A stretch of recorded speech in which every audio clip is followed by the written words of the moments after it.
Okay, as we take a look at the river, we're looking upriver and then panning the camera around and then on down the river. So if we look across the river, we're looking at the country of Mexico. So it's not very far across there, maybe 100 yards or so from where we are. This river originates in the mountains of Colorado, makes its way down through southern Colorado, through the entire length of the state of New Mexico, becomes the international boundary between the United States and Mexico, just about at the El Paso Juarez area. The river then comes on down and makes a loop that we call the Big Bend of the river, and then on down to Amistad Reservoir, which was constructed back in the late 1960s, and so it captures water in the river, and so the flow in the river is not constantly the same. And obviously that has to do with rainfall. The more rain we get upriver, between here and Amistad especially, will cause the river to rise. And the other thing is the reservoir that holds the water releases the water on some kind of schedule. Now then, if we look out here, it looks like a lot of water. Well, every drop of that water actually belongs to somebody. Somebody owns that water. Some of the water belongs to people in Mexico, some of it belongs to people in the US. For example, the city of Laredo, where we all get our water, comes from the river. So that means the city of Laredo has to own the water rights to that water. So we can take the water out on a continuous basis because we own the water rights.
So the boats that we're paddling now are called kayaks. There's another small boat that we could have been using called a canoe, but these are called kayaks. They sit down low in the water and are actually easier to paddle and maneuver than a canoe. And so on a kayak, the paddle has a paddle at each end of the shaft. So you paddle on one side and then on the other side and then back and forth, and that keeps you going in a straight line.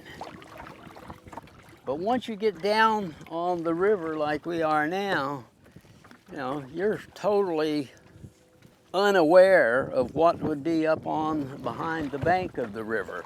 I mean, right here, we don't see any real activity. Here we have an irrigation pipe that pulls water out of the river. I don't know if it's active or not. And then there's an old piece of galvanized metal that probably was a culvert that never had anything really to do with the river. Okay, we have right here, we have another gravel bar like the one we just left from. This one's just now kind of forming. Over the years, it will probably get bigger and bigger and bigger. Okay, those round holes there are the nest of a kingfisher. Okay, this hole back here, that's a beaver home. Okay, beavers, normally we think about building lodges out of sticks and stuff out in the middle, but along the river, they cannot do that because, you know, the flow of the river, it goes up and it goes down, and their lodge wouldn't last any time at all. And so along the river, they do burrow back into the banks of the river. And there may be a lot of holes along the river, but what leads me to know that this is beaver, I can see the footprints, the beaver tracks up there in the hole. And so that's where they spend their days. Beavers are nocturnal, and so you're not gonna expect to see them out in the daytime. So if you know, occasionally I have seen a beaver, you know, out in the river in the daytime, but that's a rare occurrence. If you come along at night, you have a much higher chance of seeing and hearing beavers. They're very noisy when they're in the water. They go along, they slap the water with their tail, and it makes a big booming sound. But yeah, that's a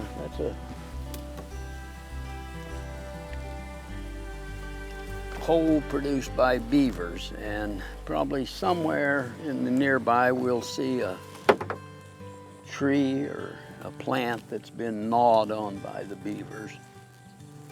Okay, we're gonna stop on that gravel bar somewhere. I'm not sure. We'll go on down a ways and find a place that we can get to it.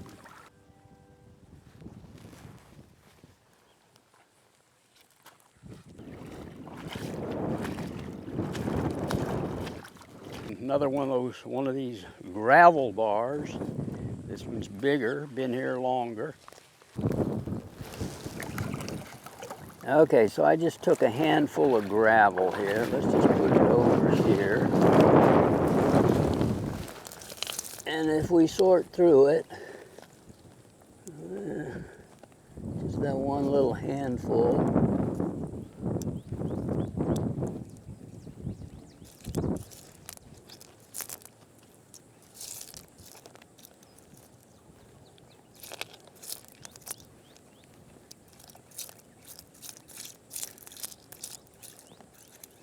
Okay, oh, another one. Okay, that one little handful of gravel had 1, 2, 3, 4, 5, 6, 7, 8, 9 of these Asiatic clams in it. And so, how many handfuls of gravel are there out there that have similar numbers? Okay, we'll start with the pimpleback that we already talked about, the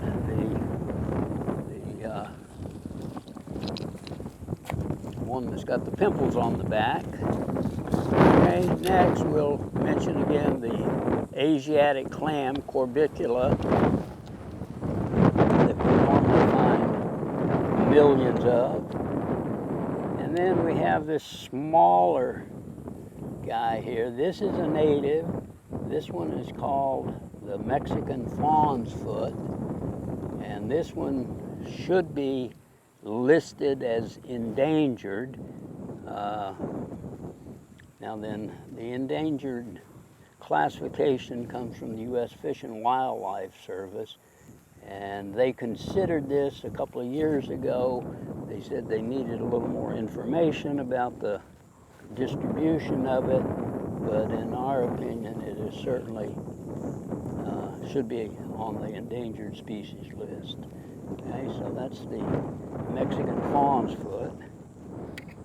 The next one I'm going to show you is on the endangered species list. This is the Texas hornshell, and that's what it looks like on the inside. This white, shiny mother of pearl. Right, so that's the Texas hornshell. And then the next one is called the Tampico pearly, and sometimes you find them in the inside of the shell is almost all purple. This one's got a little purple tinge to it, but it's mainly white. But everybody knows about oysters and pearls. Well, freshwater mussels, freshwater clams also produce pearls. All of these species might produce pearls, but the one that is the most likely would be this guy right here, the Tampico pearly. Okay, the next one is called the yellow sandshell. Okay, these guys get a little bit bigger than this, and some places in the river they are extremely common. Nice white, shiny mother of pearl on the inside. And then the last one we have here is by far the biggest. This is one of the largest species of mussels in the world. This one is called, the common name is a washboard. It's got these ridges in it. Probably most of you kids never saw a washboard, but maybe on an old TV program you've seen somebody with this structure that's maybe a foot and a half wide and maybe 2 feet tall, and it's got ridges on it, and people used to wash their clothes on it by hand. So this is called a washboard. Very, compared to the rest of them, very heavy, very thick shell.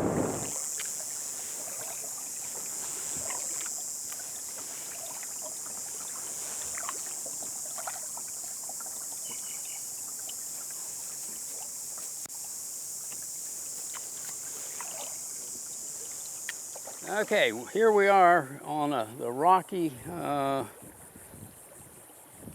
bedrock of Manatas Creek, and what do we have growing right here in the creek? There's a little crack in the rock there, and we have a salt cedar growing in it. And if we look right over here,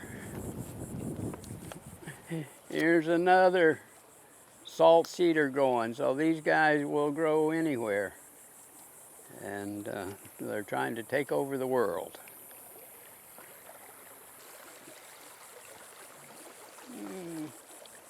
Okay, let's go right back over. Let's go right. Let's go right here. Where was I a while ago?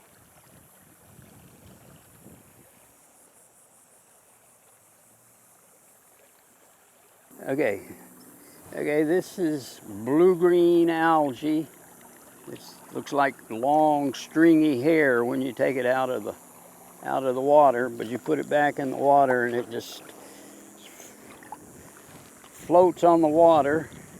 It's green, it has chlorophyll, it photosynthesizes, it produces oxygen, and is a habitat for a lot of insect larvae. For example, dragonflies and damselflies take advantage of this kind of habitat. Along the river, and we're on the creek now, but along the creek as well, there are several mammal species that we would expect to encounter, and so we can see footprints. I see deer tracks here, and right down below me here there are some raccoon tracks. And so the mammals, including deer, beaver that we mentioned a little earlier, raccoons. A rare occurrence in the river is a river otter, but they are in the river.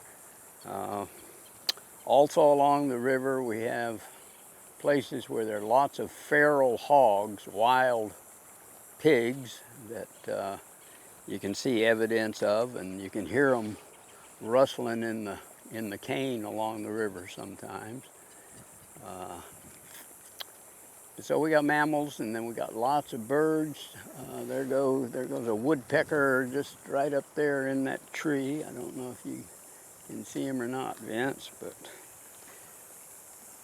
we got a couple of woodpeckers that are flying around. We've got kingfishers. I've seen two species of kingfisher today, the green and the belted. Black phoebes along the river.